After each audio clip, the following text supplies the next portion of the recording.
Welcome everyone to Zoom into Books this afternoon.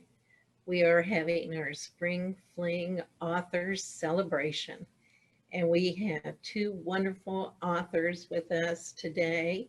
We've got Lisa McCombs, who writes middle grade fiction and nonfiction, and Heather Dugan, who writes nonfiction. And these ladies are going to be with us for the next hour talking about their books, their author experiences, and we're going to have a good time. For those of you joining us on Facebook, if you have questions for the authors, please type them in the comments section. We'll make sure we get your questions answered. So Lisa, if you would please tell us about your books and how you got the inspiration for your books. Thank you, Kathy. It's good to see you again.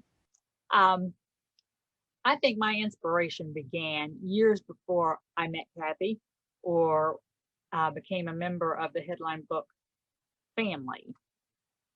So I kind of like to start there. I was diagnosed with multiple sclerosis in 2001, 6 months after the birth of my only child. And it took many, many years to talk about that. In 2011, an 8th grade class that I was teaching dared me to publish a book. And I said, sure, but you're going to have to work with me. And as an English teacher, of course, I found that to be the perfect segue into a lesson plan. So my students helped me write and edit more than anything else my book, Abby. Abby is self-published. I dedicated this book to that class of students who were actually 7th graders at the time. I said 8th graders, they were 7th graders at the time. It was one of those weird years where I kind of double taught. I taught 8th grade and this for the first time 7th grade. So when these students became 8th graders, I was the only 8th grade teacher in that school, 8th grade English teacher. So I knew I would have them again. And they were very excited when they met me at my classroom door and they all got a signed copy of this book because it was dedicated to them. So they dared me again their 8th grade year to write another one. And I said, I'm going to need your help. So they helped me write this one, Raspberry Beret. It's the same character, Abigail Van Buren Masterson, as an 8th grader. And then make a long story short, they went on, those 8th graders went on to high school. And one of those 8th graders I'm still in contact with, he is a promising young writer himself. He and I wrote the last installment of this trilogy. This is called Opening Pandora's Box. And this is when I I fell in love with series. And I realized that when I was growing up, I read series all the time. Trixie Belden, Nancy Drew. I love series stories.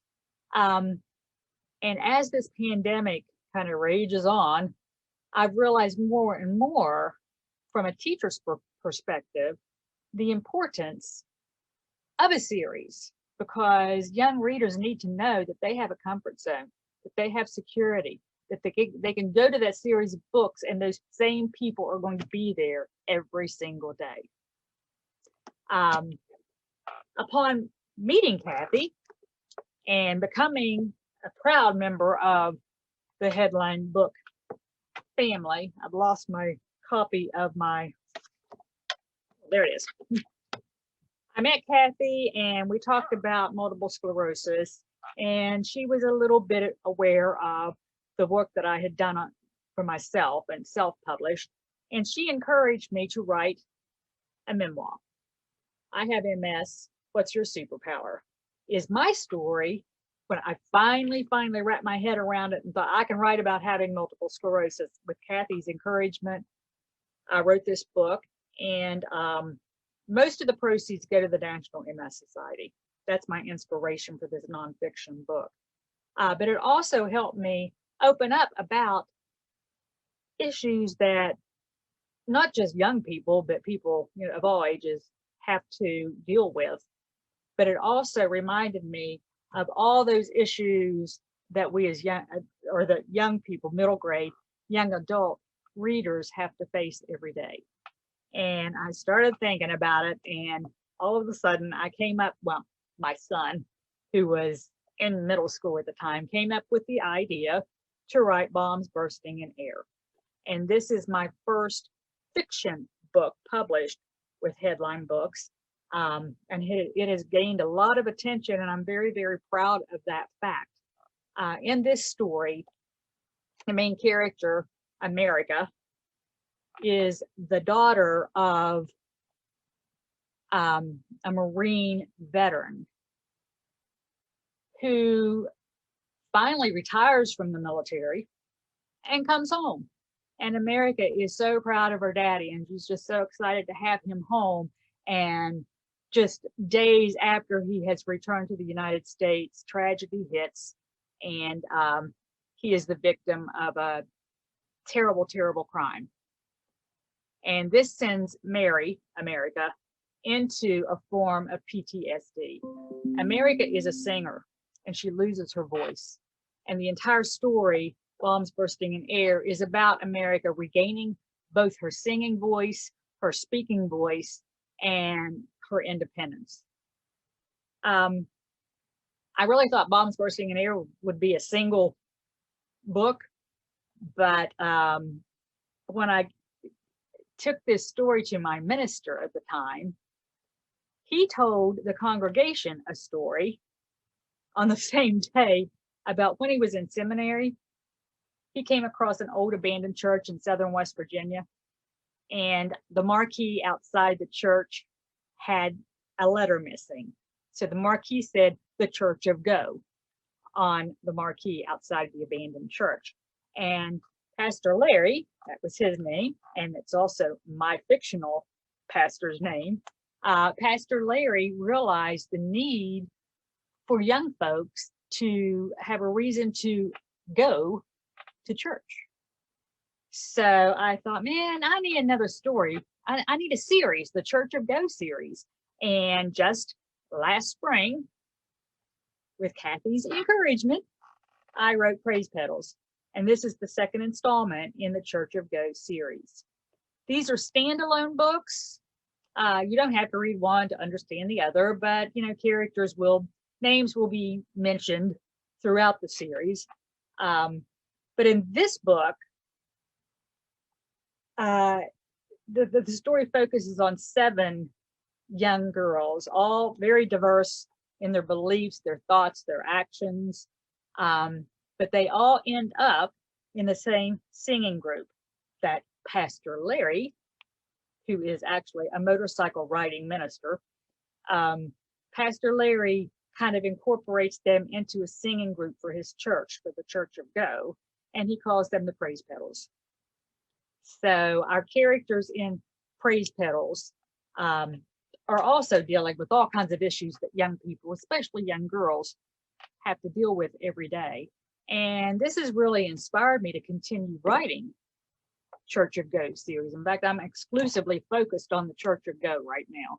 And the minister, my minister, whose name is Larry, as I mentioned before, has encouraged this. And his story will be probably on the back of every book in the Church of Go series. And he encourages this as well. So I'm very grateful that I have such a team behind me. You know, I'm gaining readers who are begging, are you going to write another Church of Go book? And guess what? I'm sending Kathy my manuscript in a couple of weeks for the next installment in the Church of Go. The title is The Day Ted Williams Came to Town. It's a boy book. And I think we have a great need in education and in the publishing world for boy books. That doesn't mean you have to be a boy to read it, but it's told from a boy's point of view. I write mostly in first person because I feel like I have a closer attachment to the character, the main character, when I can write in their voice that's reflected through my voice, if that makes sense. But I'm very proud of the Church Ago, and I'm very proud of the themes that I've been able to touch in just the first three books so far: bullying, teenage angst, dealing with the loss of a loved one, just very real issues that our young folks deal with all the time. And I'm often reminded when I'm writing about them of a movie I saw a long time ago where a young person complained about being under so much pressure and having so much anxiety, and the adult comment was basically, what do you have to feel pressured or worried about? You know, you're only 14 years old. You haven't lived very long to be pressured or worried about. And I think the big deal is adults tend to forget the anxieties that our young folks really do have to face these days.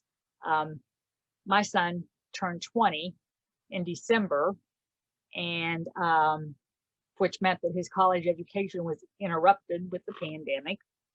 I was telling Kathy earlier that I picked him up on March 15th of 2020 for spring break, and he has not returned to college. So, you know, that's been a long break there. And you know, he's very anxious about his future because everything's so undetermined in the lives of our young people.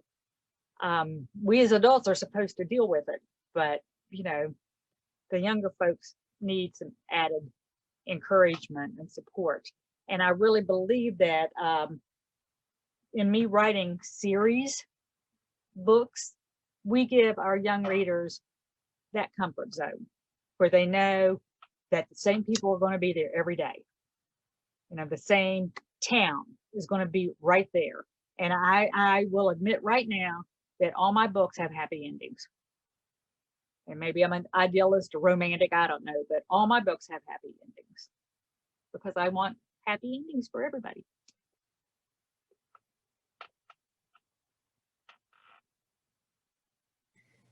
Lisa, that's so true. And your books really do speak to young people from this year of the pandemic. Talk about stress. That it's over the top, not just for adults, for families, for children, teenagers who have a hard time anyway, just being teenagers. And I'd like for everyone to know that Lisa's books have won multiple awards. She's a Mom's Choice Award winner, a Gold Reader's Favorite International Book Award winner. She's a Gold Literary Classics International Book Award winner. And she won the story, I think before it was published, won Bombs Bursting in Air, won first place at West Virginia Writers, did it not? Yes, and the new book actually won a ribbon. Oh, terrific. At West Virginia Writers a year ago. And just now getting published. Well, sometimes these things take time. Yeah. They do.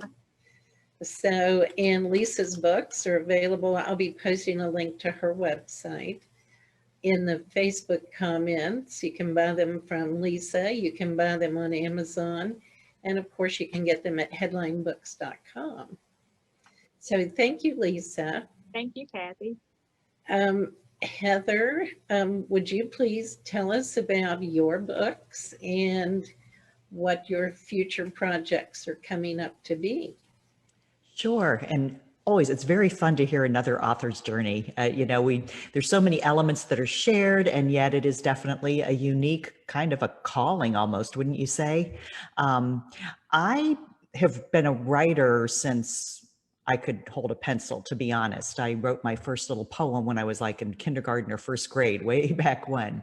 But I think I've always kind of processed things that happen in the world through the stories that I kind of, it helped me to make sense of things a lot of the time. So in a sense, I guess it's kind of a therapeutic in many times, you know, especially with the nonfiction, but even fiction. And I started out actually with fiction. I would like to go back to that again sometime, by the way, Kathy.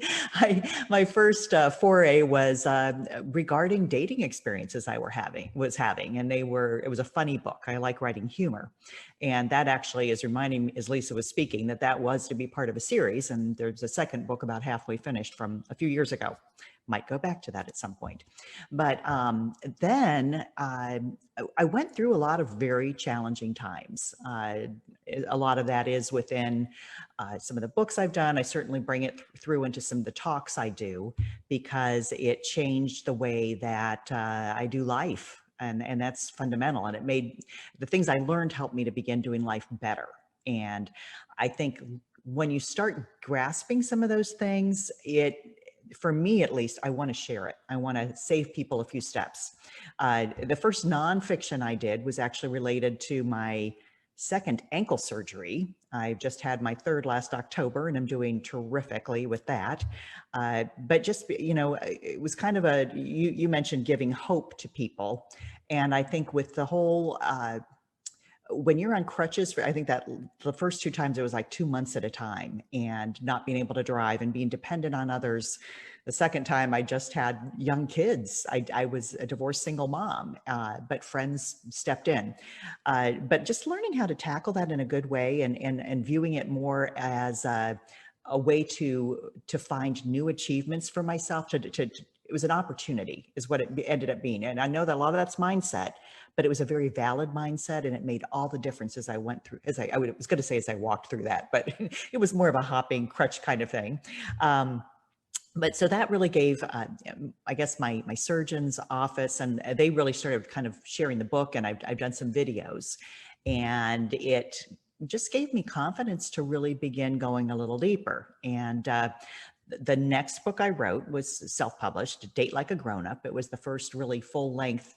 I did interviews. It includes a lot of the stories of other people. And again, I always include humor, because honestly, can you do life any other way? I mean, even the darkest times, there are things to laugh about. And I need that in my life. And I assume most people kind of welcome that kind of an approach. So I write very conversationally, and I kind of, with that book, Date Like a Grownup, full title, Anecdotes, Admissions of Guilt, and Advice Between Friends. It does exactly go through all of that. But just to kind of help, I was noticing that first in my own life, but that when you have a space, and I had a space, I wanted to fill it with another relationship right away, and how backwards that is. There's so many things that we have to get set first, and people that fall into that tend to repeat relational mistakes over and over again. So what I wrote in that book is kind of the things we can do right, the things that we can do better, and some of the things you really need to be thinking about as you're approaching that, maybe in midlife, or at least, somewhere outside of your 20s, perhaps. I've had people as young as 30 and actually late 20s find it very helpful. And then people up into their 70s and 80s, because we don't quit having romantic interest as we age. It just, it's part of our DNA to want to be, we're relational people. So that was a really good experience. I've done a lot of speaking on those kinds of topics. And then Friendship Upgrade, which is my headline books book, the Friendship Upgrade, and gosh, I'm going to give the wrong subtitle, Trade Clickable Connections for Friendships That Matter. And this, I say, it's the prequel to the Date Like a Grownup, because it's where I really should have started. And that was with those foundational friendships that kind of help you do life better. Because, and this has been fast, because I wrote the book, and I am learning so much, and I'm doing a lot of speaking on this, because even in this last year, as we've gone through all that we have, the things that went into developing that book have really sparked ideas at deeper levels in terms of the explain it a little better here, but how our communication has changed and our ways of connection have changed. And that's been especially evident as people have encountered the horrors of a pandemic, the political polarization we've had. We have forgotten how to connect in meaningful ways with one another sometimes. And people are very, very rusty right now. And have mixed feelings coming out of the pandemic, I think. Some have gotten very used to hibernating, and it's going to take a little bit of work to bring and draw those people back into life again. But the friendship upgrade, I was in a very isolated place after a series of family deaths and the divorce. It was a very dark time. And when your life isn't going so great, you know, it's like not up for company. You don't invite people in that readily, right? At least it's like, come back later when I have it all figured out. But of course, do we ever really have it all figured out? Not quite. We just kind of learn the best we can and adjust as we go. But I, during that time, in realizing that with 3 young children, I had to figure out something better because I was modeling to them disconnection. And I knew, up here at least, that that isn't the way we need to do life. It wasn't going to be healthy for them. And so I kind of accidentally founded a group for women that turned out, it was, to my surprise, I found that so many other people shared this need for friend finding, you know, just to be able to build those relationships in a safe, empowering kind of way. You know, you can't follow people around at the grocery store. It just doesn't work. It doesn't look right. People get the wrong idea, you know, but we need that connection. So I kind of created a space for people to find one another. And then the relationship clicks that happen when you kind of have things in common with someone or just special interests that are shared, that can happen in an organic way. And then I went deeper in terms of how disconnection happens to people, did a lot of research, and there's been a lot of great material coming out in the last few years. But when I started looking at it, the loneliness epidemic was not even talked about in the US yet. The UK was the first to really jump onto that with the research of a doctor, professor, he's unfortunately passed away, but out of University of Chicago. And I kind of was beginning to look at the impact of like digital communication on how we kind of communicate but don't have conversations anymore, and how we try to be efficient in our lives to the point that we're not really taking the time to build friendships in a real way. Instead, we're trying to squeeze them into the extra space that's left over at the end of the day. You know, we're juggling too much. So we got all this great technology, but no rules for how to use it. And it can definitely connect us, but it doesn't always work that way because we are not using it in a thoughtful way sometimes. And we've lost a lot of the important nuances of conversation that used to be fundamental to the way we understood one another. So anyhow, this book, The Friendship Upgrade, is also actually humorous too. It gets into a lot of but it's very, also very heartfelt. There's some heartbreak in there. There's women sharing stories of betrayal, stories of hope, and, you know, and I kind of lay out how it can happen because people think isolation, if they find themselves in a lonely place, the first thought is, what's wrong with me, right? I mean, that's kind of our mental mindset, but it is usually an outcome related to a number of factors that are often completely beyond our control. So I try to destigmatize it, talk through how it happens, and then go through the things we can do to actually begin to build a more connected life. And, you know, we have a lot of false assumptions. And my next project that I'm working on gets into some of those. And this is like the prequel to both of those. I obviously I work backwards. I don't know where I go after this one, but it really, it gets into kind of a relationship with ourselves, which, you know, most families don't get it completely right when they raise us. I mean, our parents are doing the best they can, but I've looked back, my parents were like 21, 22 years old when they had me. And then they had twins 2 years later, unexpectedly twins. You know, they were doing it on the fly. And as we're growing up, we're taking all this information in from, you know, parents and siblings that are kind of, you know, we're just juggling it all, trying to do the best we can on any given day. We're also getting a lot of our relationship rules from peers who are just as immature as we are. And then we march on out of, you know, high school, college, and into adult life with this kind of faulty framework. And we keep trying to hang things on that. And then we get, you know, just discombobulated when it won't stay as a full structure.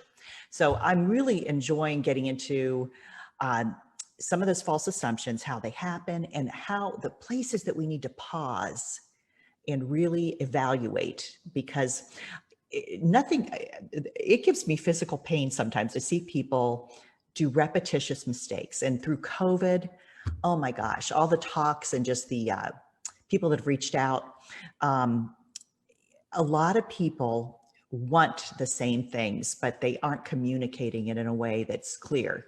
And they have, I guess with this next, I really want to help people to try to build the skills that are going to help them get where they really want to go instead of where they accidentally keep sliding back to. So anyhow, there's a lot more with that. I don't want to, but it's fun. I've been doing so many talks, and getting it kind of continues to generate more content, and as I've even talked to the media about the political stuff, it all ties together. It's kind of funny, you know, you talk to businesses, but those relationships really have elements that tie into the way we relate to people on a personal level too. And how we relate to one another as big groups within a country. You can see that same kind of dysfunction on the individual level at times. So anyhow, I love that it's so transferable, but it's very exciting to me. Well, the books are wonderful. And, you know, you can learn a lesson from George Lucas. I mean, it's okay to start with the third one and then work backwards. So there's a precedent for that, because future books make you reflect on the character or nonfiction circumstance. And you think, oh, well, you know, maybe I should back up a little bit. So I think that's very wise of you. And Heather is also, aren't you a voiceover artist? I have, yeah, I actually voiced the Friendship Upgrade myself. I have worked in voiceover for many years and do a lot of video work too. I have found in this last year though, content is really pulling me. And it's like, I've done less voiceover for other people and more voiceover for projects. Just because, I don't know if it's part of just getting to a certain age and you're like, you watch this time go. You know, my youngest child is graduating from college this year, and you know, time is so short, and it probably has a little bit to do too with the way my parents died very young, but it's like you want to jam it all in. It's true. We all do. My daughter's not 20. She's maybe 10 years past that. Crazy. And it's unbelievable how fast that happens. For those of you watching, if you joined late, we're here with award-winning authors Lisa McComb and Heather Dugan. They're talking about their books, their lives, and we also have some slides that we'd like for you all to speak to. And for those of you on Facebook, if you have questions for the authors, please type them in the comments section and we'll make sure we get to them. So Lisa, if you'd like to address these photographs, I'd love to hear about some of them. Well, the picture at the top is one of my favorites. In fact, this was taken at the West Virginia Book Festival in Charleston, West Virginia. And I have my super person shirt on promoting my MS book. I have MS, What's Your Superpower? And these two young ladies came from, I believe, Pendleton County. I can't remember now, but they got to come to the book festival as part of a school trip, and their English teacher was with them, and they hung out with me for a little while, because picking my brain, because they want to be writers also, and I really enjoyed my time with them. The picture below is a picture of me, freshly published with Headline Books, and a co-author friend of mine, Linda Stavinsky, who has since passed. But Linda, she received a lot of awards for her children's books that she self-published.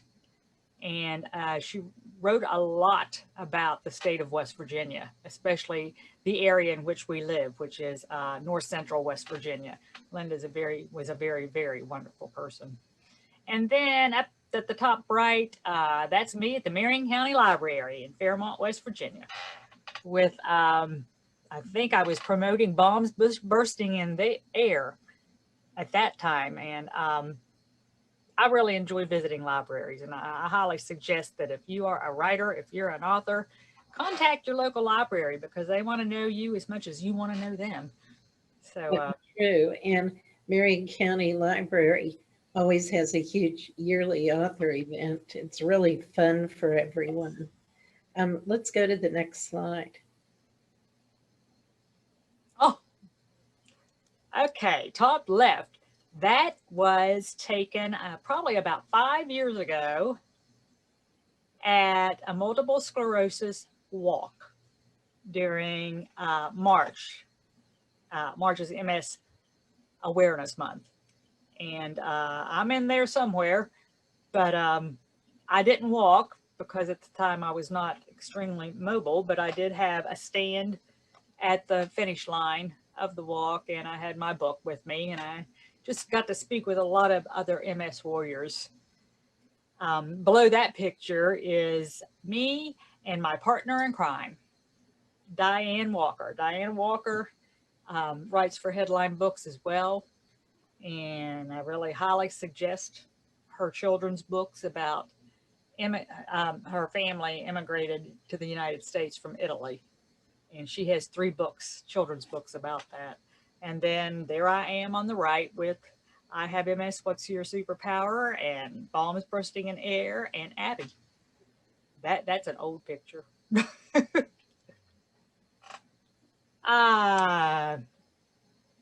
Reading Teacher of the Year for Marion County, West Virginia, in the top left-hand corner. Congratulations on that. That's wonderful. Yes. I retired from teaching 6 years ago, and the best 33 years of my life. But there I am with some other headline authors, and Ashley. And in the middle there, other headline authors, and Diana. Oh gosh, this is memory lane here, Kathy. I know. Lots of headline authors. And then up in the right hand, that was taken in Barnes and Noble, not long after Bombs Bursting in Air was published. But I have my Abby books there too. All of the headline authors are very visible. We do a lot of events. The events you're looking at on this screen include the Preston County Buckwheat Festival. You're down there with Lou Dobbin. Yeah, there. Okay, I couldn't remember where that was. And the West Virginia Book Festival on the left are with Don Stansberry and recording artist Grant Malloy Smith, who is also a children's book author with Headline, and Ashley, who illustrates children's books. And I think the top middle is the Small Farm Conference. And the one below it is too, isn't it? Yeah, yes, different years. Right. Yes. So we do travel across the country, and the authors do local events. Many of the authors go to their state reading association conferences, and all of our authors are happy to do virtual and in-person events when they can. And for Heather and Lisa, I've posted the links to their websites in the Facebook comments. So feel free to contact them.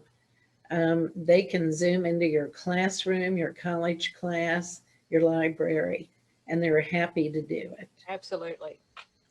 Yes. Let's go to the next one. That would be me. Yes, it is. And when you were mentioning also organizations, I do a lot of speaking in that direction as well, because we all want to do life better, and it's neat when you can take it into your corporate culture too.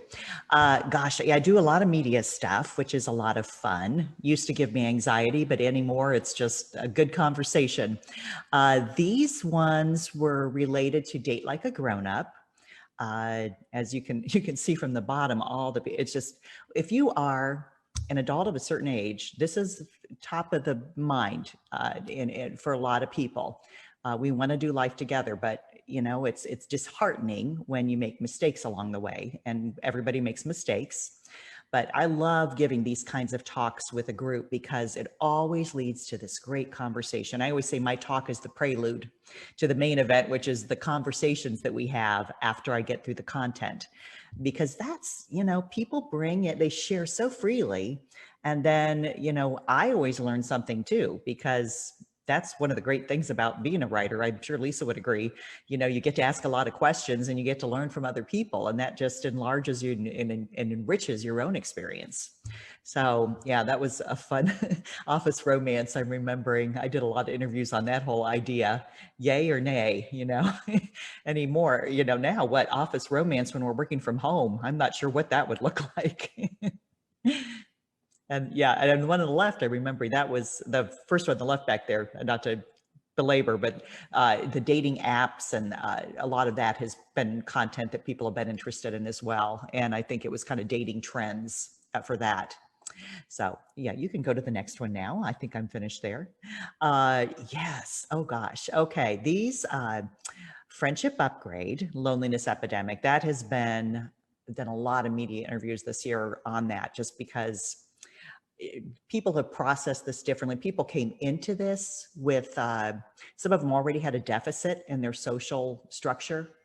And a lot of people, a change in just a simple transition will change their whole context, and they get disconnected from people. And this has kind of been our whole society going through that kind of a transition together. So it's been kind of fascinating and scary at the same time. Damage report on the top there. I think that we talked about a lot of different things, but some of it was the I talked about Zoom like this and how differently we relate to one another, the impact of digital communication and the political polarizations we've had, and how do you repair fractured relationships when we've gone through some of the things we have. These other two, let me see, the ones in the blue dress are Friendship Upgrade, and a lot of dear friends I see in that crowd, which is wonderful. That was kind of the Columbus launch of the book. We did the bigger launch in DC, which was a lot of fun with Headline Books and Kathy. And the bottom is a Barnes and Noble. That was Date Like a Grownup, and quite a lot of fun. I just, you know, I'm sure Lisa feels the same way. It's connecting with the people is one of, you write all by yourself, you know, it's so solitary. And yet people are with you because you're bringing in those experiences as you're doing it. And it's so fun and invigorating to get out with people again and really kind of share the whole thing. So yeah, let's get a charge out of that. More, I'm looking. Okay, let's see here. Yes, some more media stuff. I mentioned that I do speak corporations and that kind of thing, and it's been fun getting into kind of the continuing ed end of things as well, and can do that by webinar. I love in person. I'm happy to have some travel scheduled for later this year where, you know, I'll actually be with the group, which is exciting. Hopefully things will continue so that we can actually follow through on all these plans. But, you know, in the meantime, I can do virtual. I can certainly travel. I'm happy to do it. And there's a lot of things that can be tagged into it to kind of enable more like workshop type things within organizations too. On the bottom is the American Library Association conference in DC, where the Friendship Upgrade was launched with Headline Books with Kathy. It was wonderful. Enjoyed meeting so many authors and just everybody that loves books. One of my best memories, I remember that we got invited to an after party, and we were in line with a bunch of librarians to get in. And I remember them all breaking out into a Journey song in the middle of on a sidewalk in DC. And I thought, you don't get that every day, but it was a great memory. But yeah, it was, and I'm remembering too the conversations with people. You know, a lot of the book, I wrote it thinking of women primarily. But again, this is a fundamental human issue, the need for connection and where we actually find ourselves sometimes. So it was really fun to hear the stories from everybody that walked up. Yes. And that's one of the big benefits of doing in-person events for all of us. It's connecting with your reader. We have been to New Orleans with the American Library Association National Conference. We were in Washington, D.C. with them 2019. And 2020 and 2021, it was to be in Chicago, and both years canceled. I think that the in-person events are picking up by the end of August. We have the West Virginia Book Festival coming up in late October in Charleston, West Virginia. And you'll be able to meet Lisa McCombs there, and along with about 20 other West Virginia headline authors. And then we'll be in Charlotte, North Carolina for 12 days during the Southern Christmas show. And Heather will be there for that. And we'll probably have about 40 authors in and out of the booth during those 12 days. I'd like for each of you to share one of your top author experiences. So Lisa, you want to go first? Oh, putting me on the spot here. Well, actually, Most memorable. Let's go with most memorable. okay. Well, actually, my most memorable author experience would have to be my first book signing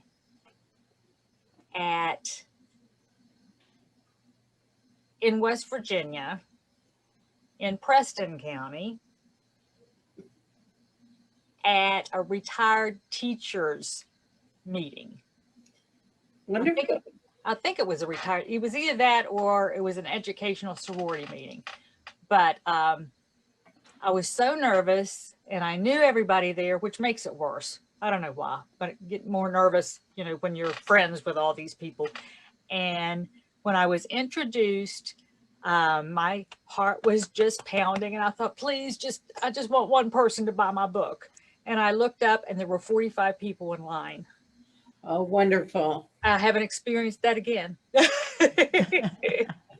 yeah, that all of a sudden I realized, hey, I'm an author, and they came to see me. So that blew me away. Yeah. Those are exciting times. Yeah. I know sometimes sitting in front of Barnes and Noble, or I mean, I've been doing this for 35 years, and we started with Walden Books, and then B. Dalton, Kohl's Bookstore, Borders, and now Barnes and Noble and Books A Million. And it's so thrilling to sit in that store in a mall or a freestanding store and sign books and meet people. And people are so excited to meet authors, and students in schools. It's a very special experience for them too. So Heather, what's your most memorable?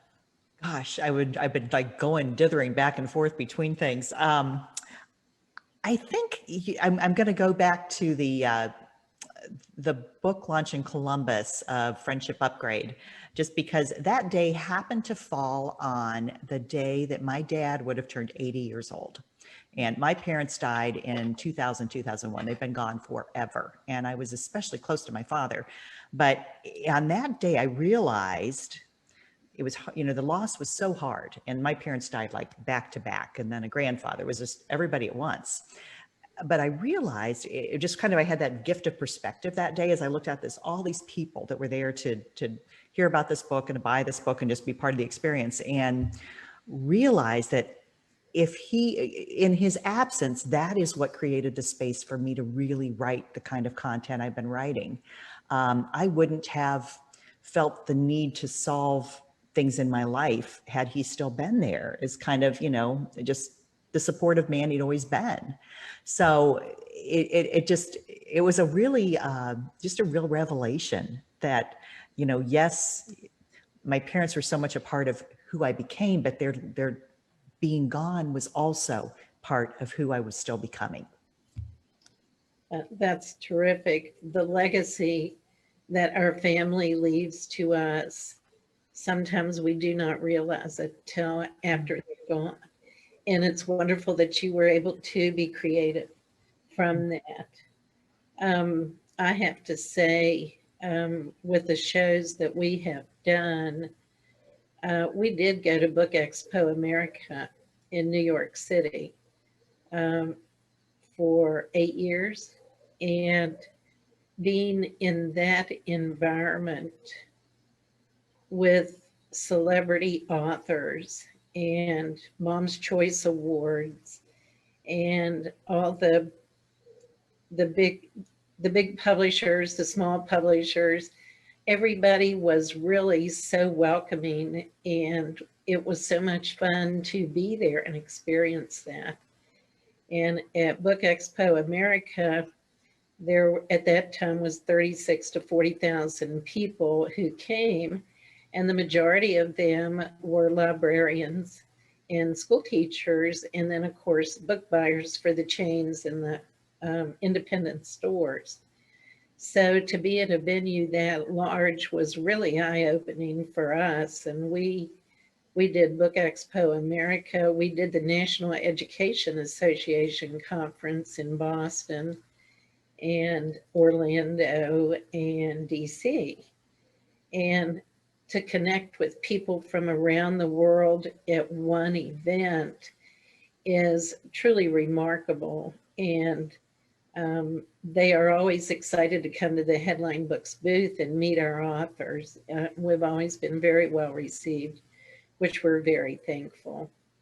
And actually, one of our authors did do a Zoom with a school in Germany from a connection that was received at the National Education Association conference.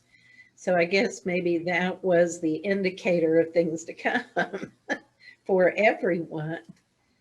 I know that a lot of authors read a lot of books. Can you either, both of you, tell us who your favorite authors are? Who do you read? Lisa?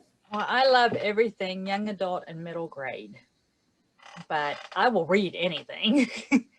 But I think probably the most influential author of the 21st century, young adult wise, would have to be J.K. Rowling. I mean, Harry Potter just captured the imagination of so many young readers. And I love to see kids read. But I would agree with that. And I think industry-wide, everyone would agree that the Harry Potter series opened up reading to boys. oh yeah, absolutely. I mean, what Hardy Boys may have done 30, 40 years earlier, Harry Potter really captured the imagination and transcended middle grade. Totally. Right up to adults. And it helped the YA genre considerably too, because after they read the Harry Potter series, what's next? What's next? Exactly. And that's a fast growing target market for books. Heather, who are your favorite authors? Well, I haven't read young adult in quite a while, but I will speak to the whole, I had a reluctant young reader, and I totally, what you said about series books is on target. That was how I pulled him into the reading mode way back when. I love to read, it's funny, I mostly read fiction, or write nonfiction, but I mostly read fiction unless I'm researching. And I've been enjoying getting into a lot of different cultures. I mean, I love to travel hugely. And when you can't travel physically, I love doing it with a book and going into another lifestyle, another experience, because we're not going to have time to do it all ourselves on this earth. And it's fun to kind of take all those elements in. But, you know, one of the ones that really, this past year, that really spoke to me was by Lori Gottlieb, who is a therapist. She's actually got a very broad background. She started out in Hollywood, and the book goes through her experience as a therapist as she's also receiving therapy after a very unexpected, horrible breakup. And it is just, I love the way she's able to bring her experience forward in a way that is, it's very human, it's humorous, and I think it really has opened up the idea of that life is hard, and sometimes we do need to talk to people, and we got to figure it out. It's it's a work in progress. So I love that she's kind of destigmatized the whole therapy thing, and it's just a good read. My aunt is a therapist in Massachusetts, and has been a really big, just a wonderful asset in my life, and just as a friend. But I know we both had this click. We were both about to send each other the book because we both read it and loved it. So that's a good book. What is the name of the book, Heather? And I knew you were going to ask that. You really should. I know it's hard when they're more than 3 words. I have trouble. You really should talk to someone or something like that. Gottlieb is Gottlieb. She's really kind of taken off. She has a podcast now as well. So. Mm-hmm. So Heather, I know that, oh gosh, I went right to Dr. Phil, but if you go back further to some of the talk shows from the 70s, would you agree that the breakdown of the family unit has made therapy blossom? I mean, I think they're related. And I can't tell you what the breakdown of the family unit is. I know that everything evolves every 10 to 20 years, and our family units now are so different from 1950s. Right. Would you agree with that? What are your thoughts? Well, I think, yes, the changes in family, a lot of it though, I tie into our dependence on digital. Because that has been we've got so many distractions, and our reliance on digital has really removed the elements from communication that we need to really understand one another. So we've moved from conversation to communication. It's text messaging and emails, and kids look at their parents engaged in, phone apps and whatever, or, we used to take the time to develop conversations. And that's why I've mentioned, I love hiking. I love being out on a trail, because you have the time for conversations to evolve and to go into deeper places. You have to have some silence within your life, and with the pace of life, family lifestyle, all the extras that we can give to our kids, the extracurriculars. We were one of those families. I was like, if it's Wednesday, it must be, soccer, you don't know it was crazy. But it takes away from the time you usually would spend maybe discovering each other and more about yourselves and those relationships. So there's a whole bunch of things in there, but I think the pace of life and the digital influence has really, it holds us, it helps us keep touches with people, but it doesn't allow the deeper connection that we really need. You have to build on that. And we tend to take the easiest route sometimes. I totally agree with that. And I think the last year has been particularly tough because it's all been technology. Right. So I think that's where your books really do become very relevant in 2021 as we burst forth from the pandemic, and hopefully that will happen this fall. You did not speak about Cabernet Coaches. Oh, yes. I So didn't tell say us it by about name. that briefly. Yes, certainly. Well, I mentioned that I'd founded a group for women. The women's group is Cabernet Coaches. Now it's been a strange year. We've done some virtual. We have done, some of us will do hikes outside where we, can be safely distanced and together. But we kind of, what I say accidentally, it was intentional, but I didn't know what it would be. I started a regular Wednesday group for women, and it grew into more than that, where people were able to find friendships, and people travel together and do classes together, and just it's basically a pool within which you can find friendships. So if a woman were to bring somebody to Cabernet Coaches, it isn't necessarily that they're going to be like these great best friends, but it puts her in a place where she can find the women that she would have a connection with. So it's a very, and I'm very much in the friendship upgrade, I get into my thinking about the need to share friends, and that a best friend should be a plural thing. The idea that we, that we're all kind of pulling together, and we're the proactive kindness concept. There's a bunch of different things, but Cabernet Coaches is where a lot of those ideas, that was kind of it was kind of a study zone almost over time, because I learned so much just watching the way people interacted and what we were learning from one another, and just seeing lives, how people blossomed from maybe being fearful or seeing themselves in one way, and the impact that it has when other people enable you to see the better parts of yourself, because we're like whack-a-mole on ourselves. We see the bad stuff. Yeah. And I talk about the hateful heckler. We all have this voice in our head, and you have to kind of lasso that thing and make it work for you, be your ally as opposed to a heckler. But that group was really that when I saw how that worked, that's when I had to write the friendship upgrade, because I wanted to take that to where other people could replicate the experience in their communities, because Columbus isn't the only place that needs that, obviously. Right. That's true. Well, our time's about up. I'd like for each of you to let the viewers know how they can get in touch with you. Lisa? You can get in touch with me through headlinebooks.com.